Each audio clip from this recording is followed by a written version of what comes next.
All right, Mark, good job. You're all done. The table's going to move out.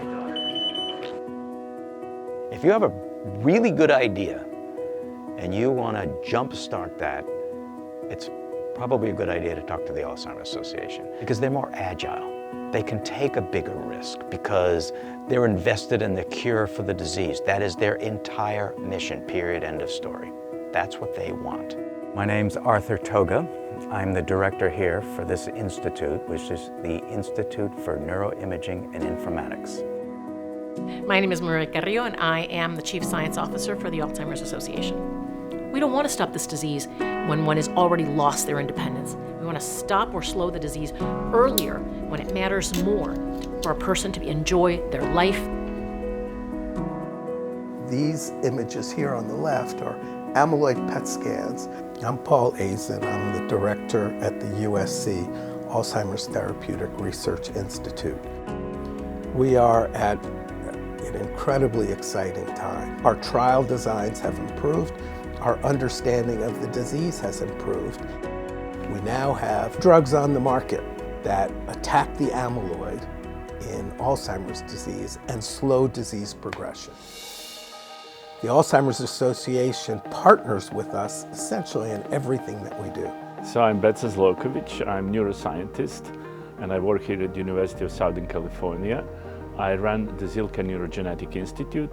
So these are kind of maps that show accumulation of amyloids. And primary interest is in Alzheimer's disease and in the vascular component of Alzheimer's disease. So this is hippocampus, right? You see the shape of hippocampus. We have a great collaboration with the Alzheimer's Association, and we got funding for molecular imaging. That's really an important contribution, and the Alzheimer's Association helped us indeed to enable us to do that work and to see how this compares with the position of amyloid in brain and the position of tau. But frontal lobe, it would be here. Oh, frontal lobe, right? Yes, this frontal lobe, yeah. So hi, my name is Cassandra Kistler, and I'm an assistant professor of research here at University of Southern California. And I work on Alzheimer's disease. Yeah, they'll take a risk on us and see where we can take the science. So we have to be able to understand how these processes work, not only how the vascular system contributes to dementia, but also how the vascular system makes you more vulnerable to side effects with these new treatments. So that's why that work at the Zilkha Neurogenetic Institute is so important, and we're very proud of our partnership. GAIN stands for the Global Alzheimer's Association Interactive Network. It came about, honestly, as out of necessity. You know, we knew we couldn't collect enough data, and so we're always begging and borrowing. Will you give us some of your data? We'll do a study together. We'll combine what we did with what you did. And we realized that the technology would lend itself to this perfectly. 24 hours a day, 7 days a week, people are talking to this room. They're putting data in, and they're taking data out. So I presented this to the Alzheimer's Association, and I said, you know, this is an idea whose time has come. We have the technology to do it, we have the wherewithal to do it, and they understood that right away. This network is important because it brings together so many studies on a global scale and allows their data to be shared also on a global level. It has paid dividends in terms of scientific discovery, and it has paid dividends in terms of getting people to work together, globally. And so in the next 5 years, I think two things are going to happen. Rama Raman, Professor of Neurology and Director of Biostatistics and Recruitment at the University of Southern California. We're going to move into primary prevention, which is even before anyone has the disease.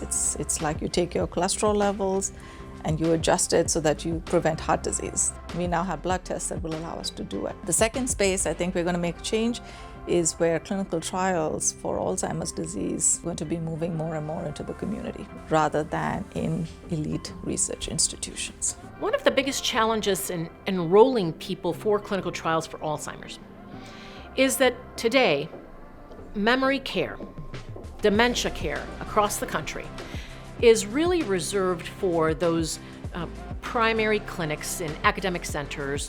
We know that individuals that are Black and African American are twice as likely to develop Alzheimer's disease and related dementias. We know that individuals who are Hispanic are 1.5 times as likely as their white counterparts. I'm Doris Molina Henry. I'm an assistant professor for the University of Southern California Keck School of Medicine, and I am a faculty member at the Alzheimer's Therapeutic Research Institute. I fall into both those categories as a Black Latina woman, and so for me this is critical. A lot of my work really is focused on doing recruitment and retention, particularly around recruiting and retaining underrepresented groups to clinical trials. It's really scary to think that by virtue of having limited representation or by virtue of not having enough enrollees, we might miss out on the right intervention. We need that next generation to be from a diverse background so that we can actually serve all of the people in the United States, not just some.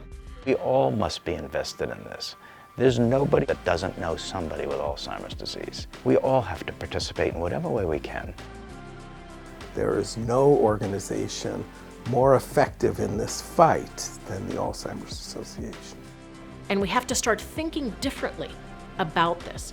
And with early detection, with amyloid PET scans and now with blood tests, we will be able to take a page out of cancer and say, we're not going to wait until the tumor's there.